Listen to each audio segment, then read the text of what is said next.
वनीकम वंदन स्वागत है, नमस्ते, सत श्री अकाल, अस्सलाम वालेकुम। हेलो दोस्तों। तो देखिए यहाँ पे जो हमारा 6 तारीख से पेंडिंग था, 6 से लेकर 8 तारीख तक, तो यहाँ पे इस वाले आर्टिकल में पूरा मैं एडिटोरियल और आइडिया पेज से, ठीक है, क्योंकि बहुत इंपॉर्टेंट और बड़े बड़े आर्टिकल्स हैं, तो एडिटोरियल और आइडिया पेज पर जो भी आर्टिकल्स थे वो सारे हम डिस्कस कर लेंगे। ठीक, तो यहाँ पे सबसे पहला आर्टिकल है जो हमारे पास है यहाँ पे कि India needs deeper wider reform for the insure sustain higher growth needed to become a high income country. Actually आपको पता होगा कि हमने बहुत सारे आर्टिकल्स में डिस्कस किया था कि इंडिया का अब टारगेट है 2047 तक खुद को डेवलप्ड नेशन बनाना। तो यहाँ पे एक आर्टिकल्स के द्वारा रियल चेक लगाया जा रहा है कि भैया आप एग्जिस्ट कहाँ कर रहे हो और आपका सपना क्या है। जैसे बताया जा रहा है कि अगर आप 2007 से देखोगे तो इंडिया का जो पर कैपिटा इनकम है वो $1000 के आसपास था IMF के अकॉर्डिंग, और 2024 तक आते आते आपका जो पर इनकम होगा वो 2697 हुआ डॉलर, है ना, मतलब ज़्यादा चेंज नहीं आया।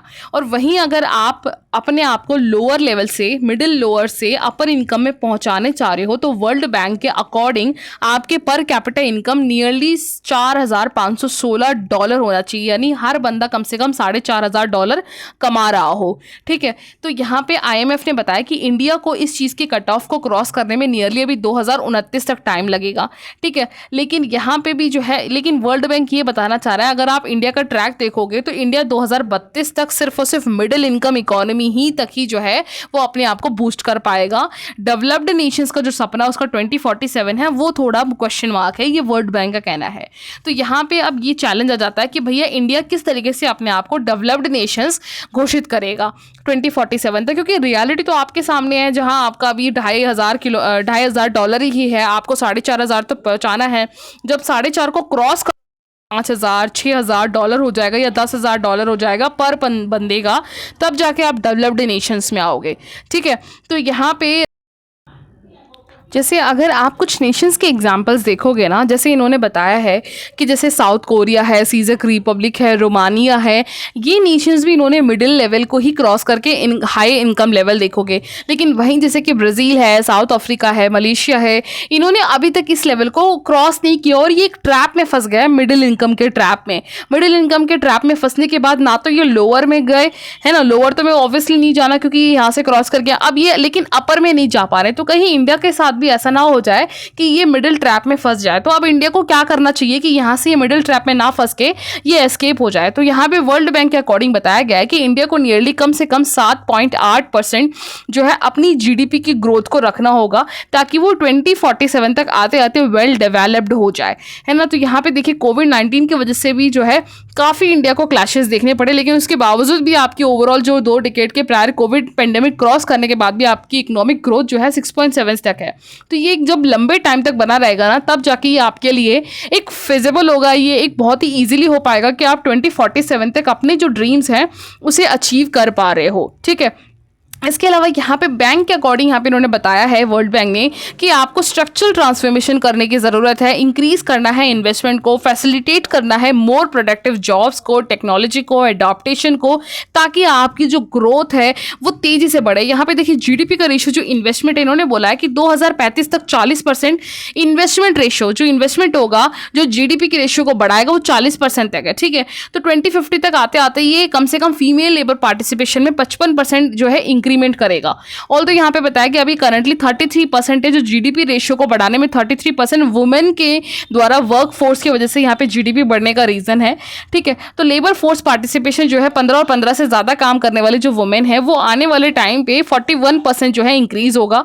ठीक है, अगर आप देखोगे तो यहाँ पे बताया 2017 से जो है 23-24 तक आते आते पहले 44% था, 46% राइज हुआ है, स्पेशली एग्रीकल्चर के सेक्टर में।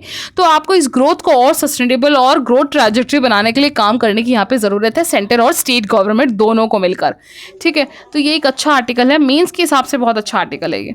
इसके अलावा नेक्स्ट है क्राइम एंड अकाउंटेबिलिटी में। देखिए यहाँ पे आपको पता होगा कि अभी है ना महाराष्ट्र में लग रहा है कि बहुत ही ज़्यादा एक टाइम सही नहीं चल रहा है इसका। कैसे कि देखिए अभी रिसेंटली आपको पता होगा कि जैसे ये एक केस आया है पुणे में, रेप केस का भी, बस में जो है बस स्टैंड में ही एक फीमेल का जो है रेप किया गया।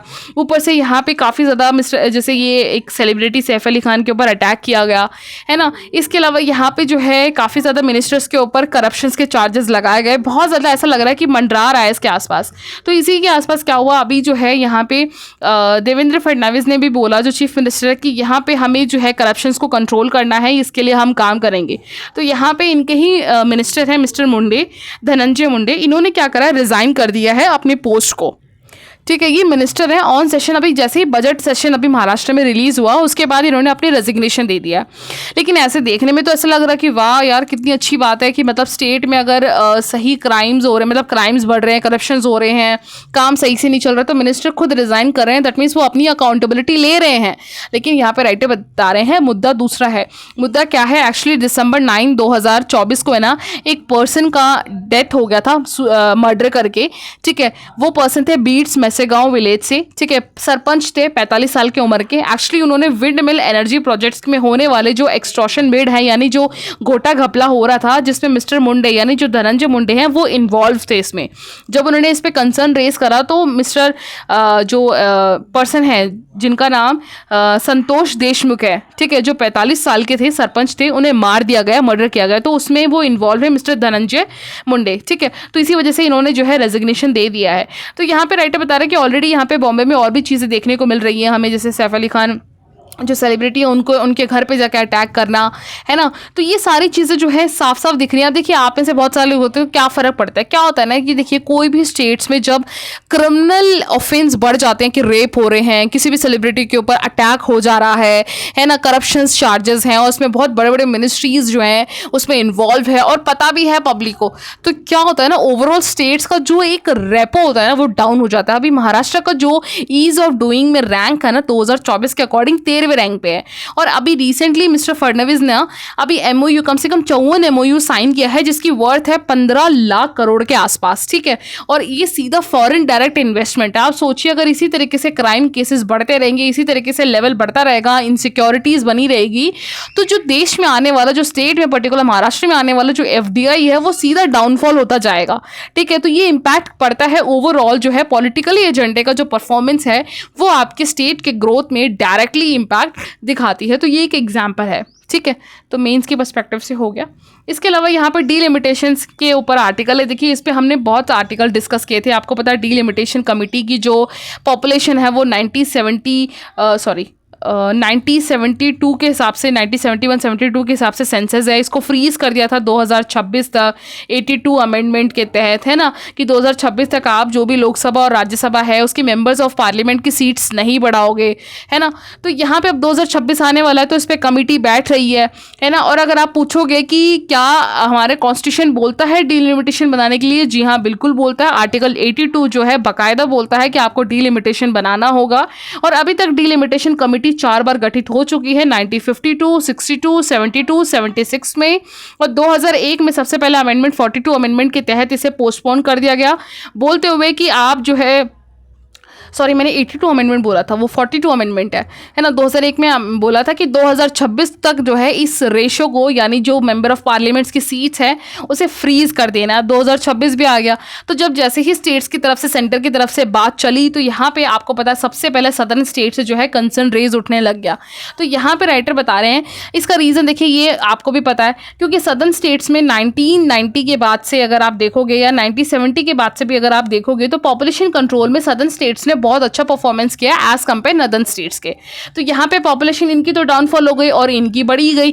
तो क्या होता है कि अब आपका जो मेंबर ऑफ पार्लियामेंट की जो सीट्स होती हैं डीलिमिटेशन कमेटी के अकॉर्डिंग वो किस तरह से बाइफरकेट होती हैं कि भैया हर रीजन में कितनी पॉपुलेशन है ना। 10 लाख को हम रिप्रेजेंट करते हैं एक एमएलए एमपी से, तो यहाँ पे जितने यानी नॉर्थ स्टेट में जितने ज़्यादा लोग उतने एमपीज होंगे, साउथ में जितने कम पॉपुलेशन उतने ही कम एमपीज हो गई। ये तो नुकसान हो गया ना सदर्न स्टेट्स के लिए। और यहाँ पे इन्होंने अभी जैसे राइटर बता रहे हैं, चाहे हेल्थ केयर हो, चाहे ट्रेजरी हो, जीडीपी हो, हेल्थ एजुकेशन हो, अर्बनाइजेशन में हो, सदर्न इंडियन ने पिछले 20 से 30 साल में 2 से 3 डेकेड में अच्छा खासा परफॉर्मेंस दिया है।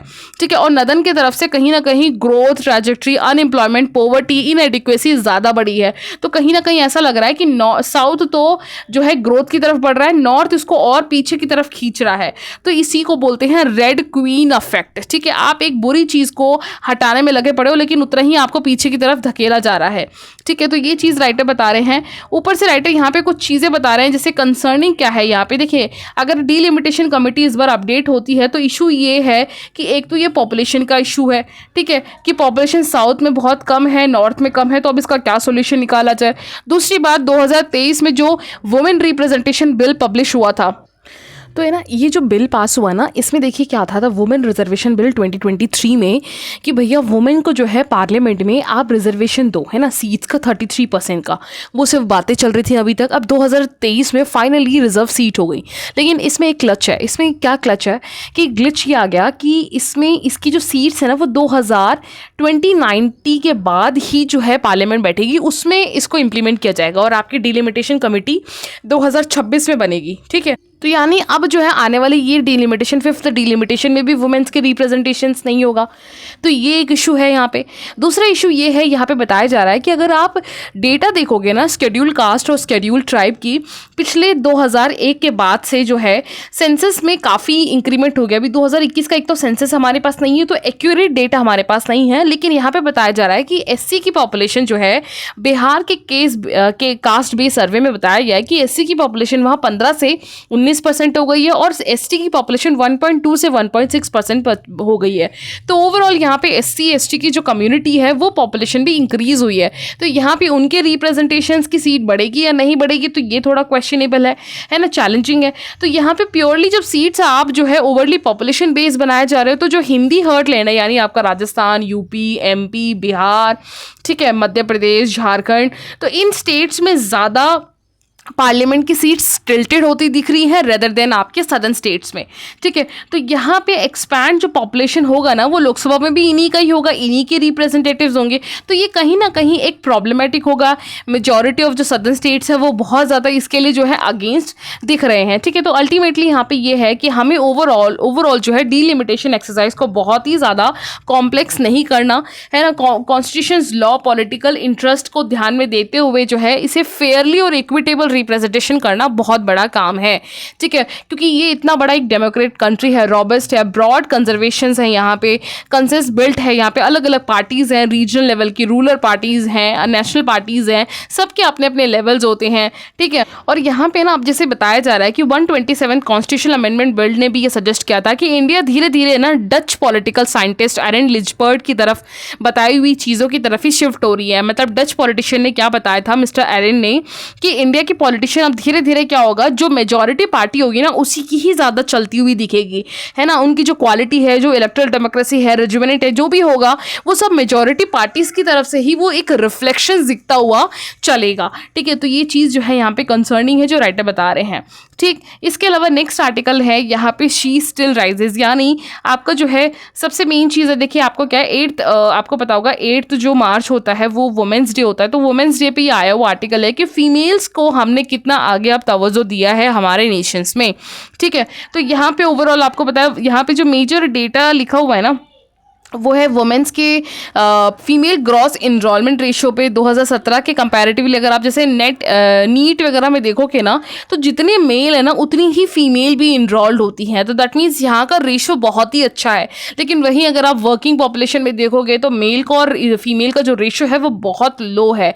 ऑल्दो यहाँ पे राइटर जो है यहाँ पे कुछ स्कीम्स बता रहे हैं, जैसे कि लड़की बहन योजना है ना, महाराष्ट्र स्कीम इन जो है Mahalakshmi scheme in Maharashtra, Kanyashree scheme in West Bengal, Ladli Bahan Yojana in MP, ऐसे बहुत तो अनेकों ऐसी बेनिफिशरीज स्कीम्स है जो गवर्नमेंट के द्वारा, स्पेशली स्टेट गवर्नमेंट के द्वारा फीमेल्स के लिए उन्हें अपलिफ्ट करने के लिए जो है बनाया गया है। इवन UN की रिपोर्ट ने भी बताया था कि 2024 के आसपास जो है गवर्नमेंट है जो मेनली है ना, जो वुमेन बैकलाइट्स हैं, जो पीछे की तरफ है, उन्हें उनके राइट्स दिलाने में काफ़ी अच्छा खासा काम कर रही है। जैसे अगर रिसेंटली अगर आप देखोगे तो यूनिफॉर्म सिविल कोड का अप्लाई होना उत्तराखंड में। अब यूनिफॉर्म सिविल कोड से क्या होता है कि जो भी रिलीजन हो गए, इर्रिस्पेक्टिव ऑफ आप मुस्लिम हो, आप क्रिश्चियन हो, आप जैन हो, आप बौद्धिज्म हो, आप हिंदू हो, इन सभी को छोड़ के जो है आप यूनिफॉर्म सिविल कोड के तहत ही जो है सारे रूल्स एंड रेगुलेशंस में आ जाएंगे। आप लिविंग में रह सकते हो, आपकी जो प्रॉपर्टी होगी वो यूनिफॉर्म सिविल कोड के तहत ही जो है डिवाइड होगी, आपके जो भी एडॉप्टेशंस होगा, जो भी डिवोर्स होगा, वो सब UCC के अंडर में ही होगा सारे कम्युनिटी के लोगों का। ठीक है, तो ये चीज़ एक कहीं ना कहीं अपलिफ्ट करती है ना। जैसे क्या होता है कि कुछ रिलीजन्स में फीमेल्स के पार्टिसिपेशंस को कहीं ना कहीं रोका जाता है, फीमेल्स के जो बर्थ है या बच्चे पैदा करने की जो है उस चीज़ को कंट्रोल नहीं होती है ना। तो पर्टिकुलर ये चीज़ें जब यूसीसी फॉलो हो जाती है ना, तो क्या होता है कि सारे जो रिलीजन है वो एक ही पैमाने पे आ जाते हैं रूल्स के सामने, ठीक है। तो ये सारी चीज़ें एक बताई जा रही है यहाँ पे ओवरऑल। पीरियोडिक लेबर सर्वे भी ने भी बोला है कि पहले के कंपैरेटिव लेबर पार्टिसिपेशन वो इंक्रीज़ हुआ है, लेकिन हमें और काम करने की यहाँ पे ज़रूरत है, ठीक है। इसके अलावा यहाँ पे आर्टिकल यूसीसी पे है, यूएनएफसीसी पे है। आपको पता है 10 साल हो चुके हैं, 2015 में आपका पेरिस का पैक्ट हुआ था और अब 2025 है।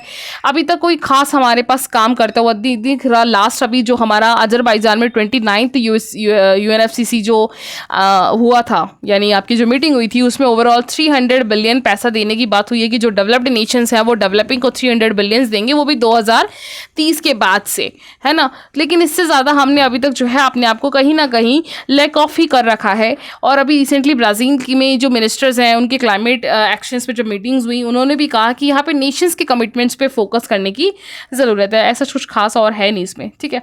इसके अलावा यहाँ पे जो एक आर्टिकल है वो है डीलिमिटेशंस के ऊपर ही है। इसमें ओवरऑल क्या है, देखिए आपको पता है सदर्न स्टेट्स में स्पेशली जो है तमिलनाडु की जो चीफ मिनिस्टर है मिस्टर स्टालिन, ठीक है, जो द्राविड़ मुन्नेत्र कळगम पार्टी के हेड हैं, ठीक है, और चीफ मिनिस्टर भी हैं। तो उन्होंने अभी ना एक जॉइंट कमीशन बिठाई है, ठीक है, किस बारे में कि भैया जो भी स्टेट्स हैं ना वो सारे, अब जैसे इसमें होम मिनिस्ट्री होगी, ठीक है, मेजर नॉर्थ के स्टेट्स के लोग होंगे, सदर्न स्टेट्स के लोग होंगे, यानी सीएम जो चीफ मिनिस्टर है वो सब मिल के जो है अब डीलिमिटेशंस में क्या करना है। तो 2026 के बाद ये डिक्लाइन हो रहा है, यानी इसका जो एक्सपायरी हो गई है। अब जो पॉपुलेशन मेंबर ऑफ पार्लियामेंट की होगी वो किस बेसिस पे होगी कि आप कितना बढ़ाओगे, कि आप 10 लाख पे पहले एक एमपी को रिप्रेजेंट करते थे, क्या आप 20 लाख पे एक एमपी कर रहे हो, या फिर 10 पे ही एक एमपी रखोगे। तो नदन को ज़्यादा फायदा होगा, सदन को कम फायदा होगा। पॉपुलेशन के साथ साथ इसमें जो फाइनेंस कमीशन की जो पैसे हैं वो भी कम मिलेगा। तो बहुत सारे इशूज़ हैं। तो उसके लिए ओवरऑल इस पूरे आर्टिकल में बताया जा रहा है कि यहाँ पे जॉइंट एक्शन कमेटी बैठ रही है चीफ मिनिस्टर्स की, जिसमें नॉन बीजेपी पार्टी ये सारी मिलकर यहाँ पे मीटिंग करने वाली हैं, ठीक है। तो बाकी तो ये सब रिपोर्ट है, सेम ही कितनी बार जो है डीलिमिटेशन बैठी, कितना क्या पॉपुलेशन है, पहले कितना था 1950 में, 2022 में 25 तक कितने आई, तो ये डेटा है, बाकी रिपीटेड देख लीजिएगा। तो ओवरऑल ये आर्टिकल था। Thank you.